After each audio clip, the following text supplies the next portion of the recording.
You're listening to Plants and Politics with Gina Bonanno-Lemos.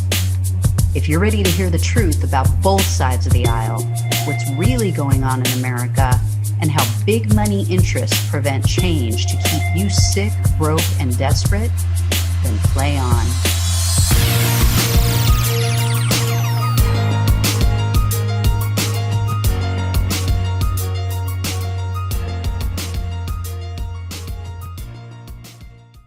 Hey everyone, welcome to Plants and Politics. This is Gina. So I want to talk about something that's very disturbing. On Monday, there was a new study published in the science journal Nature Geoscience, and they indicated that the accelerated melting of Arctic permafrost could release as much as 40 billion tons of carbon into the atmosphere. These carbon emissions were not previously accounted for in the global estimates, so this makes it very scary, because they estimated that we had a certain amount of time to turn things around, to put the brakes on and make a U-turn, but this increases it. It makes it even more of a pressing issue. So permafrost, as they described it, is the thick layer of soil in the world's Arctic and Antarctic regions that for centuries has remained frozen throughout the year.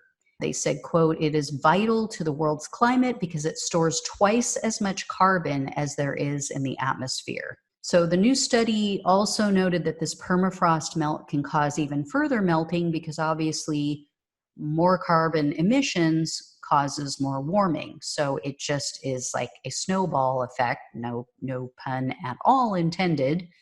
Another study revealed that polar bears could be extinct by the end of this century unless we take, quote, aggressive steps to curb climate change. The reason for this is because the bears use the sea ice to reach their prey, so they're literally starving to death. And these studies come right on the heels of reports that some of the worst wildfires in history in Siberia have just occurred.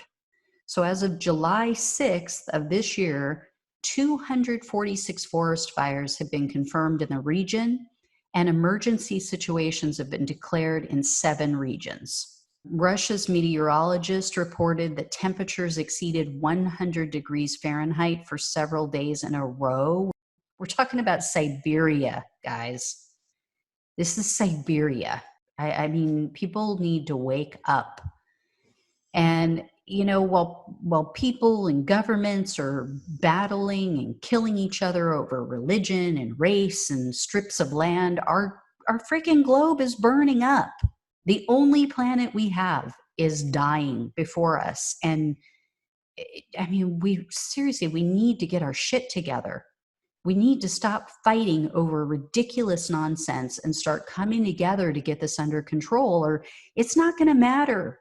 None of this other BS is going to matter. It's not going to matter who occupies the Gaza Strip or who's Muslim and who's Jewish, right? Who's right and who's left.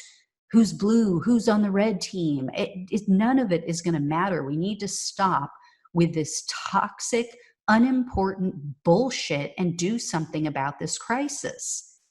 And for people who still think this is a hoax, ask yourself this simple question. Play this out in your mind. What do you think is more logical?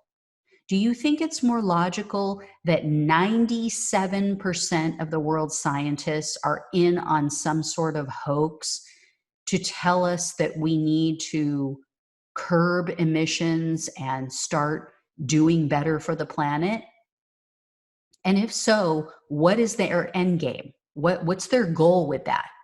Or do you think it makes more sense and it's more logical to believe that companies like oil companies, all of these companies that pollute our water and our air and our land, have a financial interest in making you think that it's a hoax so that they can continue to rake in tens of millions and billions and trillions of dollars?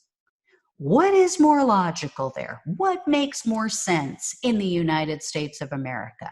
Come on, you guys all know the answer. You know, all these companies are completely unethical.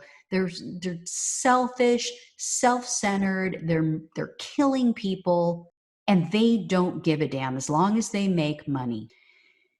Anyway, guys, do what you can, help out, make a difference.